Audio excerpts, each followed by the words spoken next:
Steven Spielberg. Oh, yes, you're absolutely right. Look at this map. I don't know what it says either. I explained it, but I don't know. I can't read my own writing. But anyway, chapter 5. Now we're going to get into the nitty gritty. Everything we're fixing to go over is a direct cause of the American Revolution. Wars cost money, do they not?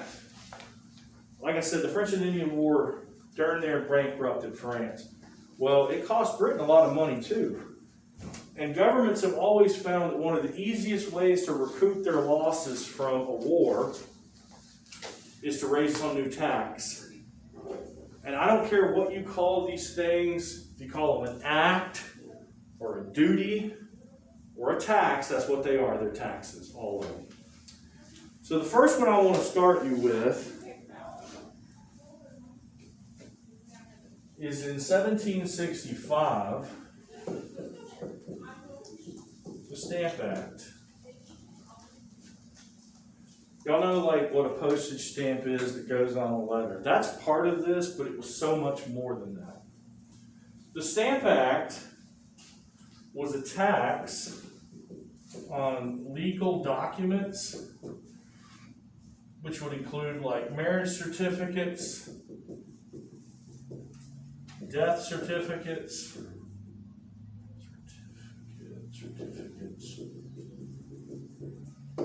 birth certificates, land deeds, any official paperwork. Mail would be included in that. Y'all know how like today when you have to have something notarized and you take it to a notary public and they have to stamp that little official seal on it? So everything like that back in colonial America had to have the same thing.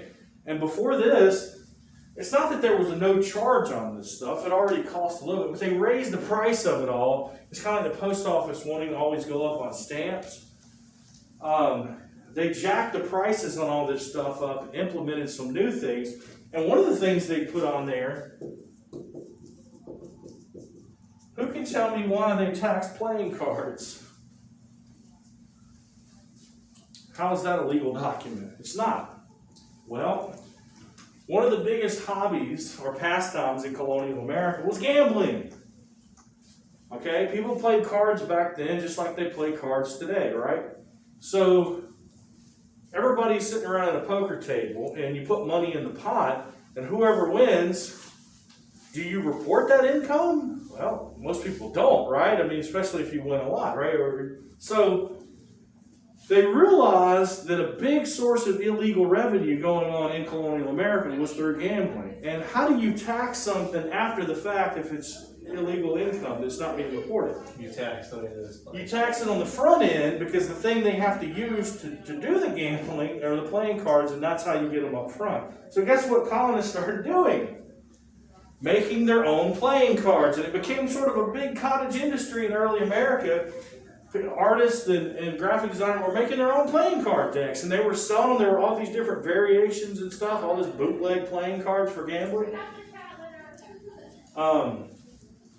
There's actually a museum that has the history of like playing cards in it and stuff. And early colonial playing cards are worth actually quite a bit of money. Now, some of them are quite rare, and the artwork is very unique. Well, what do? What does America do best? We protested. We said, fine, we're just not going to buy anything from you guys. We're not going to seal anything. We're going to start doing it all unofficially, right? I mean, there's not a whole lot of divorces happening during this time, but divorce paperwork would be in on this. We're just not going to tell you if we're getting married. We're not going to report if a baby's being born.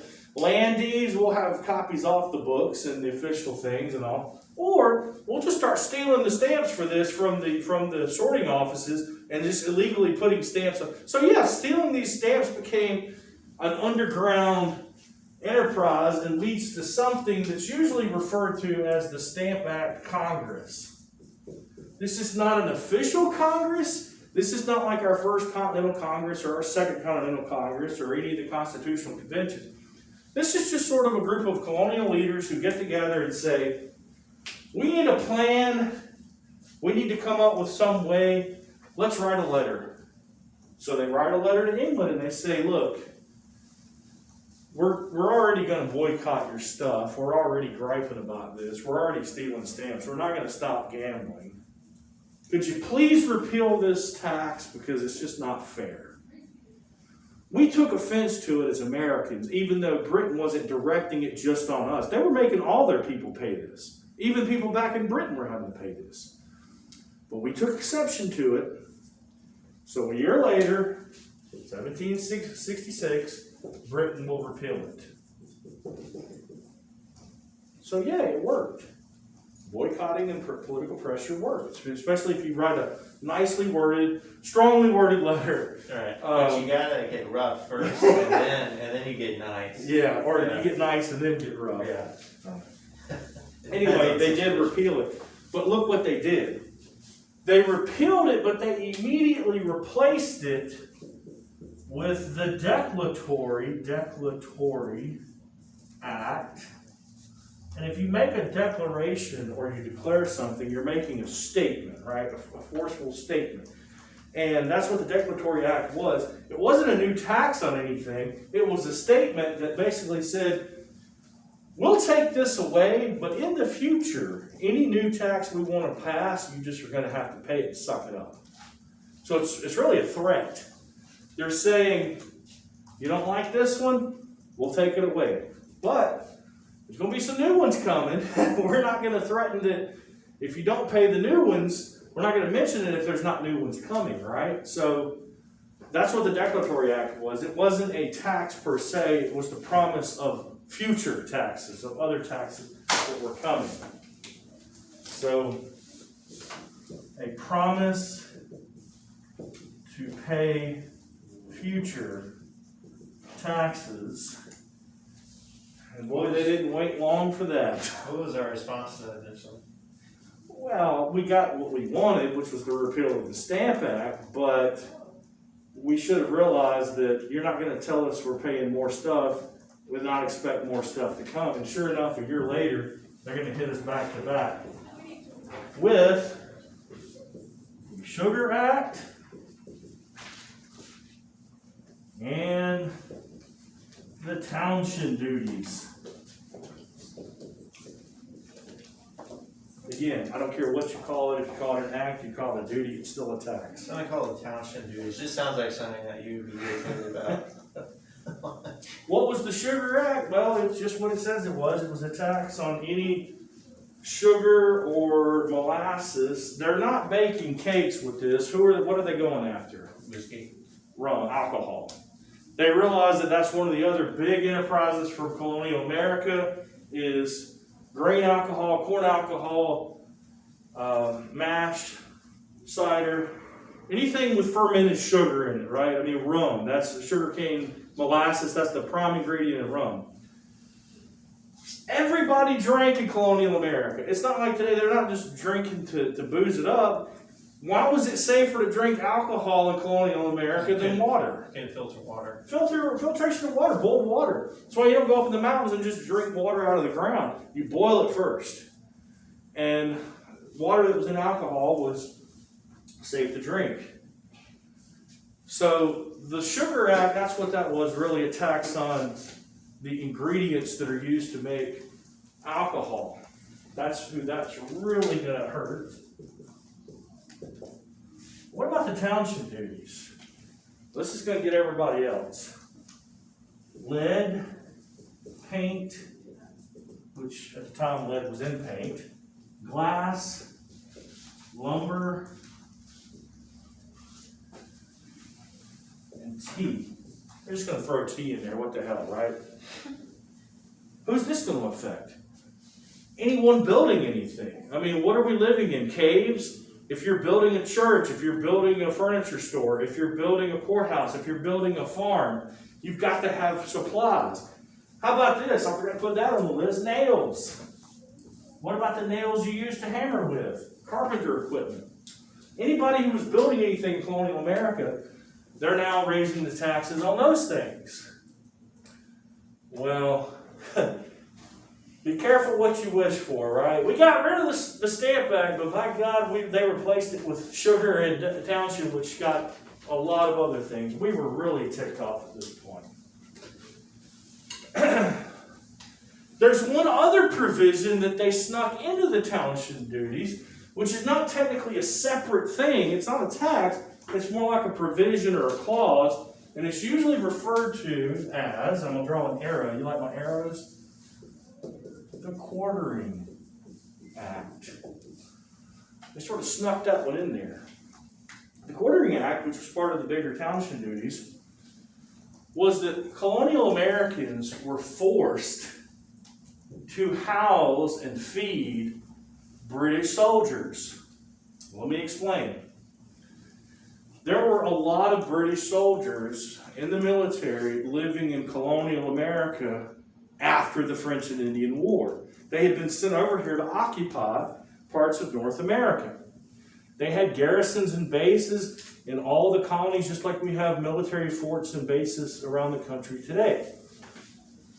And they would go out and patrol the frontier in the wilderness and make sure Americans weren't illegally crossing over that proclamation line. And they were standing guard, on the Georgia border with Florida and stuff, fighting piracy. And so there were a lot of troops in North America. These troops would leave their bases and they would go out on patrol in the frontier. Sometimes they would be gone days or weeks or even months. And we're not talking about opening your door and letting them in out of the rain for a few hours. The Quartering Act said you had to let them stay there as long as they wanted to. And not just that, you basically had to give them the keys to your house. You had to let them sleep in your home. You had to feed them. And sometimes they took advantage of this. They stayed for days or weeks on end. And you couldn't just put them up in a guest room or put them in the barn or the guest house. You had to let them have free reign of your house, and you had to go sleep in the barn or stay with a neighbor or go live in the guest house. That's why it's such an emphasis in the Constitution and the Bill of Rights. Our forefathers, everything they addressed in there was specifically targeting one of the causes of the Revolution. I want you to mention that when I interview you after class you're the last one. I'm gonna laugh. No, I'm waiting on you. So they really took advantage of this. They literally ate a lot of Americans out of house and home. And so a lot of Americans resented having to do this, and that was the Quartering Act. Okay, things are really going to come to a head in March of 1770. So the pot is boiling, we're getting angrier and angrier. We don't have any new stuff for a couple of years, but it all spills over in March of 1770 in Boston, Massachusetts. This is the Boston Massacre. So, to make a long story short, there are a group of Bostonians living up there, prominent citizens, men whose names you've all heard before.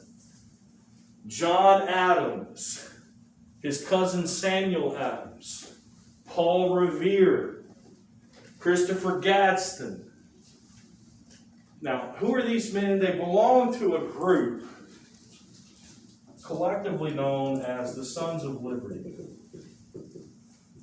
This is not a clandestine group. It's not like a secret society. It's a group of like-minded, prominent colonial leaders who are going to become our forefathers, who want to keep tabs on British goings and comings, what the British are doing, what they're up to in every one of these colonies. Are they picking out the nicest farmhouses and the biggest mansions? Are they ruining your mother's sheets?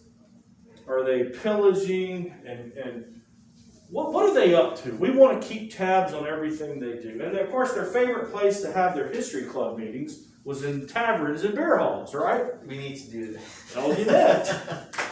So they would get together, and in this particular night, Sam and John are in there.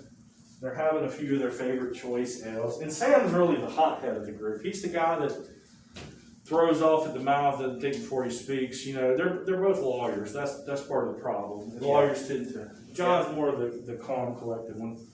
And they're railing about the British and all this. Well, there were a group of British soldiers out in the streets marching on patrol, as they always did.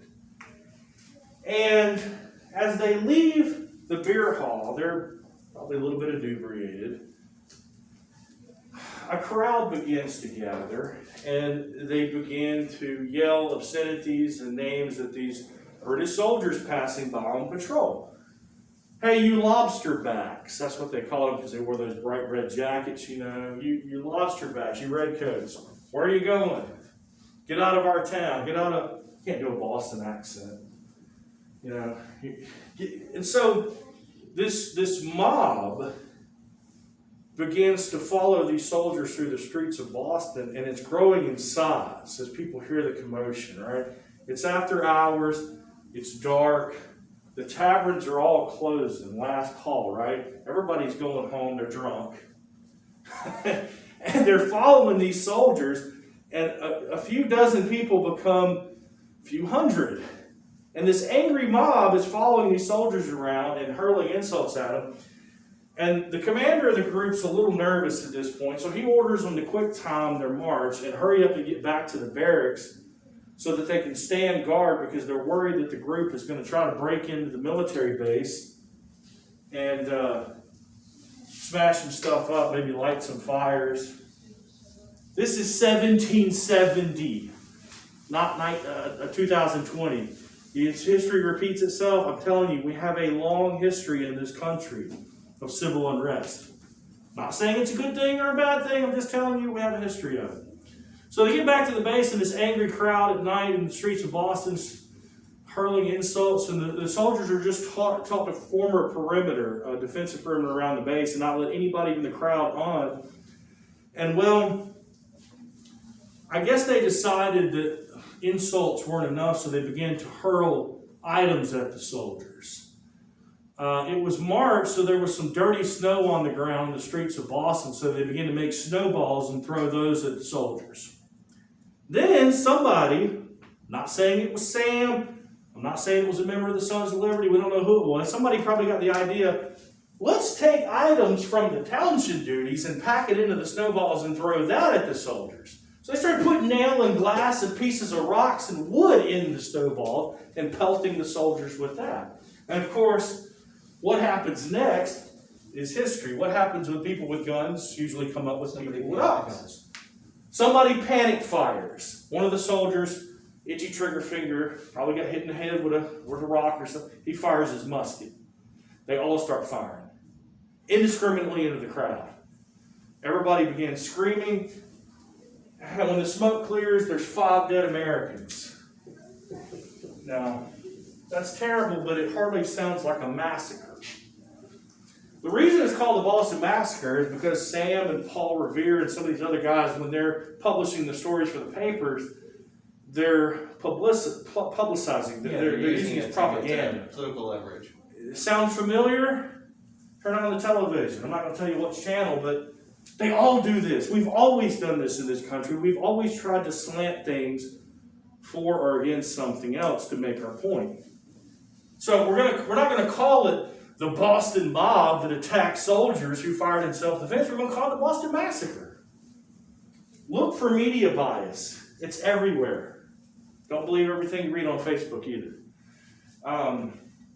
So 5 dead Americans, including 1 free African-American, Crispus Attucks, who was up there. Imagine being one of the few lucky African-Americans to earn your freedom and be in the crowd that accidentally got shot out of hundreds of people, and you're one of the 5 that gets killed. Really, at the event before the American Revolution happens, but he's in the wrong place at the wrong time, so to speak. And weren't all but 2 of these soldiers acquitted? Yes. So here's what's going to happen next. Sam wants to lynch the soldiers. He wants them all killed for murder. He wants them hung. He's furious. John, his cousin, that's probably why they named the beer after Sam. Old Sam liked to drink. So John says, Sam, no. You're going to give Britain exactly what they want. We can't have a murder show. We can't kill these soldiers. Britain will come over here and they will thump us. So we're going to have a trial, and I'm going to defend them. John Adams the member of the Sons of Liberty, the man who helped create the conditions for this, is the guy that's going to defend these soldiers. And he does this because he said, I want them to have a fair trial. Constitution, right? And he does such a good job defending them that he gets all but like 2 soldiers acquitted on the murder charges. And they only get, I think the 2 that get convicted, hard labor. Yep. No murder. And the King of England, George III, is so impressed by John Adams' defense, he even writes him a personal letter, which the king never does that to a single person, especially a colonial. It says, thank you for sparing the life of His Majesty's soldiers. So John Adams, earned the respect of King George for his successful defense of those soldiers at the Boston Massacres. Honestly, they probably did what a lot of us would have done in the same situation. I mean, I'm not saying they fired intentionally. It looks like they just fired into the crowd, and the first shot was probably accidental. At least that's what the eyewitnesses who were interviewed. I don't think they were trying to murder anybody. So anyway, John Adams got them all acquitted, and that's going to sort of ease tensions between the United States. Well, we're not in the United States yet. We will be soon. Between the colonies and Britain, because honestly, if this thing had gone a different way, the war could have broken out right then and there. But this is going to buy us a few years because of John Adams' cool head. Okay? Now, the next thing that's fixing to happen, though, is going to escalate things a little bit more. In 1773, England will pass the Tea Act, which is just a tax on tea. Now, I know what you're saying. Well, wasn't that already included in the township duties? It was, but that wasn't the specific and only thing that it was on. This was a separate tax specifically raised over that on just tea, which had become the preferred drink in colonial America. Coffee shops, as a result of that, kind of came into place for political discussions were held and stuff. Coffee doesn't become popular in America until the 20th century. Everybody's drinking hot tea for breakfast in colonial America. Especially after the alcohol tax on the sugar, tea went, because once again, you've got boiled water in it, safer to drink than regular water. So, in 1773, in December of that year, you might have heard of this little incident, the Boston Tea Party. Anybody know why all these things keep happening in and around Boston? What is it about Massachusetts? Oh, that's right. Who founded them? Nuts. The Boston Tea Party. So here's what the story on this one. Some of the members of the Sons of Liberty were having a late night business meeting, and the meeting adjourned about 9 o'clock that night. They had learned that there was a British tea ship called the Dartmouth coming in from the Indian colonies carrying a brand new load of Darjeeling tea. About 50 tons of it or so. And this was all going to be sold in and around Boston, and this was like a prize tea of the British crown coming in this tea ship. When the official business meeting broke up that night at 9, the unofficial one started immediately afterwards. Once again, Sam Adams comes into the room, and he tells all the members of the Sons of Liberty, go home, and we're going to dress up like Mohawk Indians. Because the Indians were being used as the dock workers to unload the tea off of the Dartmouth that night that was coming in. Okay, this is all under British East India Tea Company. They're using Indians as the dock workers. He tells the Sons of Liberty, go home, get into your costumes. Let's meet back here, synchronized watches. They didn't have watches yet, but I want you all in costume. Let's meet down on the docks. And they show back up all dressed as Indians. They literally walk right past the guards who don't question their paperwork. They didn't have paperwork back then, right? They walk onto the ship, start dumping the crates of tea into Boston Harbor. 40 tons of it, which was almost the entire shipment of, in today's money, that would be several $100 million. At the time, it was several $100,000, but adjusted for inflation, we're talking millions today. So, when the sun comes up the next morning, Boston Harbor is brown because of all the tea that's been floating in the water. And of course, the British are just pissed 20 ways from the sun. There's no doubt about it. I mean, I'll tell you something, the British are very particular about a lot of things, but don't mess with their tea, right? They're very fanatical about their tea. And we're going to do an investigation. Of course, no one sees anything, right? I mean, they realize that there are some conspirators and agitators who have clearly donned disguises and slipped on board and done this. They think it's an inside job, but this is what Britain's going to do because of the Boston Tea Party. You ready for this one? You have to erase some. I'm not erasing my mouth. I'm just not doing it. It's just, it took me, all of 3 minutes to draw that? I just can't do it.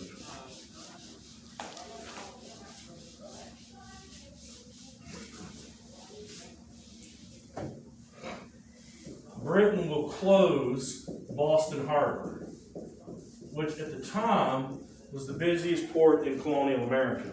It was doing more shipping and tonnage at that point than even New York was. They're going to close the harbor down. Nothing comes in, nothing comes out. We're just not going to send anything through Boston. Y'all want to dump tea? You don't have any ships to dump it with, right?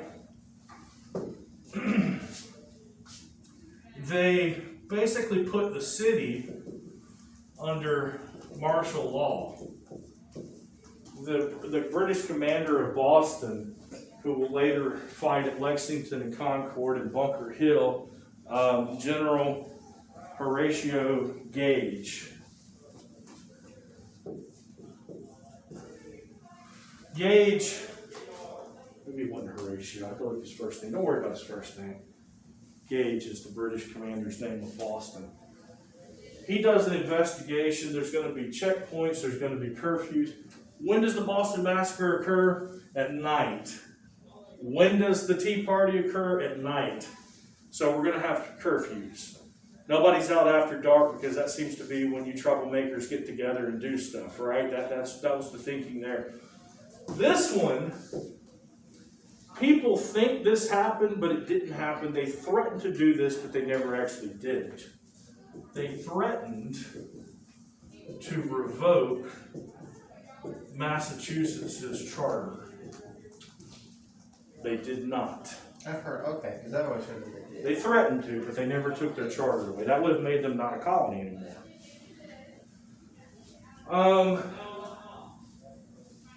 All of this collectively becomes known as, in Britain, the Coercive Acts. If you try to coerce somebody to do something, you try to persuade them. Bostonians refer to them as the Intolerable Acts. What's in a name, right? This is bad news. This is bad stuff. Things were getting really heated at this point. People were taken to the streets. They were burning British flags. Sound familiar? Mm-hmm.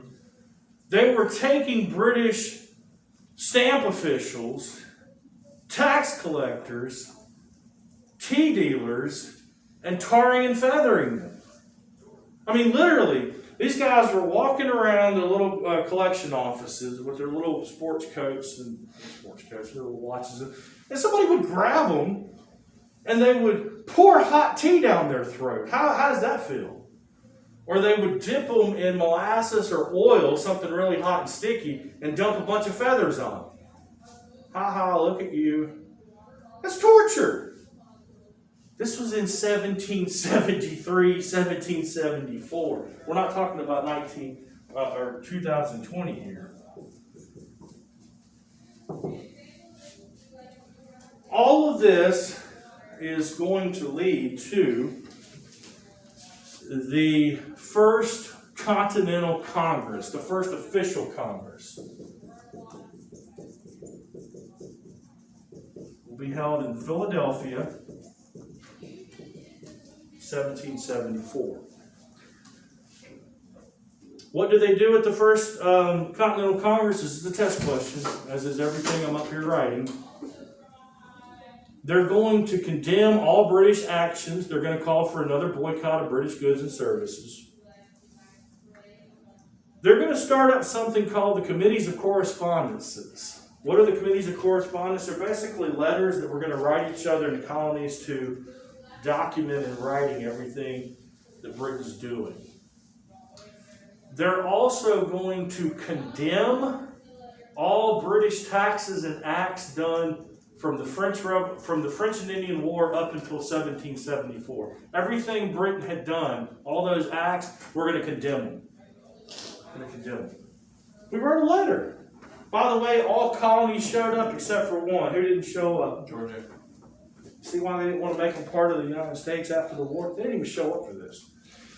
Because Georgia's attitude was, we got a good relationship with Britain. All this stuff is going on up, you crazy pilgrims in Massachusetts. Don't blame us Georgians for this. We're good old criminals. This isn't God. What was it you sent me? They said it was a utopia? Yeah, my textbook, it said What's in the name, right? yeah. I never thought of prison as a utopia. It's a work farm. Georgia, the failure of the Enlightenment utopia.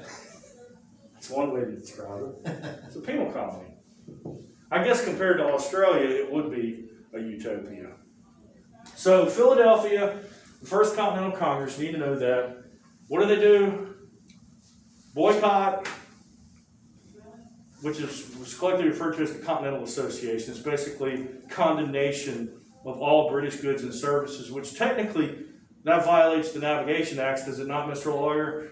Remember, you can only buy and sell from England. Yep.